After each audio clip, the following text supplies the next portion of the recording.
আগামী জাতীয় সংসদ নির্বাচন ও গণভোটের ফলাফল একসাথে ঘোষণা করা হবে বলে জানিয়েছেন নির্বাচন কমিশনার অবসরপ্রাপ্ত ব্রিগেডিয়ার জেনারেল আবুল ফজল মোহাম্মদ সানাউল্লাহ।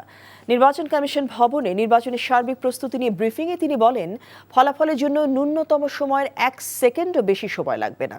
এছাড়া প্রথমবারের মতো বডি অন ক্যামেরা ও ড্রোন ব্যবহার করা হবে এবারের নির্বাচনে।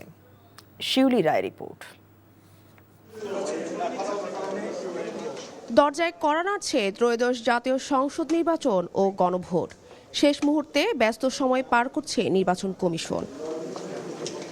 মঙ্গলবার বিকেলে নির্বাচনের সার্বিক পরিস্থিতি নিয়ে গণমাধ্যমের সঙ্গে কথা বলেন নির্বাচন কমিশনার আবু ফজল মোহাম্মদ সানাউল্লাহ। বলেন, নির্বাচনের ফলাফল ঘোষণা নিয়ে কোনো তাড়াহুড়া করা হবে না। গণনা কার্যক্রম একই সাথে শুরু হবে, তা না হলে দেখা যাবে জাতীয় সংসদ নির্বাচনের ফলাফল পাওয়ার পরে এজেন্টরা দৌড় মেরে চলে গেছে, আর কেউ থাকবে না। আবার যদি আপনি গণভোটের ফলাফল আগে ডিক্লেয়ার করেন, অস্থিরতা তৈরি হবে বাইরে।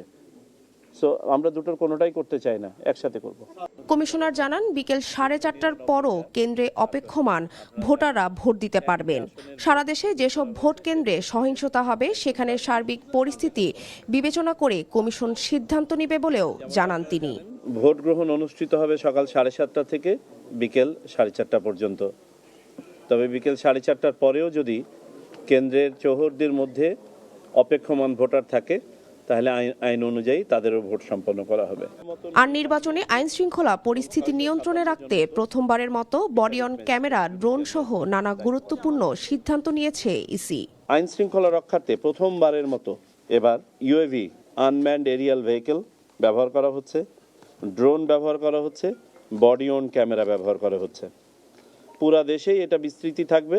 এর পাশাপাশি কেন্দ্রগুলোতে নজরদারি নিশ্চিত করার জন্য 90 ভাগের বেশি কেন্দ্রে, প্রায় 100 ভাগের কাছাকাছি, কালকে নাগাদ আমরা এক্সাক্ট ফিগারটা বলতে পারবো, আজকেও কিছু কিছু জায়গায় কাজ হচ্ছে, আপনার সিসিটিভি ক্যামেরা স্থাপন করা হয়েছে। সুন্দর পরিবেশ বজায় রেখে উৎসবমুখরভাবে সবাইকে ভোট কেন্দ্রে এসে ভোট দেওয়ার আহ্বান জানিয়েছে ইসি সানাউল্লাহ। রাজনৈতিক দল, প্রার্থী, ভোটার, সমর্থক সবার প্রতি আহ্বান যে আমরা যেন এই সুন্দর পরিবেশ বজায় রেখে। শিউলি রায়, এনটিভি নিউজ, ঢাকা।